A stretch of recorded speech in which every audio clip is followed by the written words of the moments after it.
Tiga faktor utama kenapa ramai lagi orang memilih Yaris sebagai kereta first car. So nak tahu lebih detail, tengok video ni sampai habis. Sebelum tu guys, jangan lupa share video saya ni dekat kawan-kawan, family yang lain. Repostkan juga. Jangan lupa follow dan like sekali, okay? Mari. Yang pertama, of course lah, faktor maintenance dia. Yang ini tak perlu kita bincangkan, ramai dah tahu dah. Maintenance untuk kereta Toyota paling senang nak jaga, paling murah sekali barang spare part dia, okay? Barang dia half cut pun boleh dapat, OEM pun boleh dapat, original pun boleh dapat guys.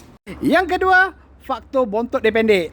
Ramai nak pakai Vios tapi bontot panjang, terutamanya perempuan. So nak parking agak leceh. So dia ambil Yaris ni dengan bontot yang lebih pendek, mudah nak parking, okay? Even dia bontot pendek tapi jangan risau, dalam dia kabin tetap luas besar, okay? Even dia punya legroom untuk seat belakang pun agak besar dan luas, termasuk bumbung dia agak tinggi juga guys.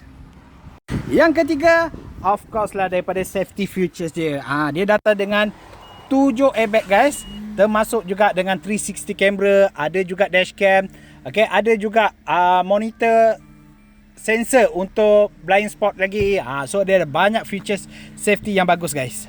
So ada sebiji Yaris dekat saya ni, boleh buat full on tahun 2021. Siapa yang nak dapatkan lebih detail perkiraan dengan kereta ni, zero muka bulanan 700 lebih, kontak dengan saya cepat, okay? So nak beli secara tunai pun boleh. Nak dapat harga, terus ke rumah hijau saya dekat dalam profile. So nak mencari kereta terpakai, boleh cari saya Syahrin di Mahoto. Assalamualaikum guys.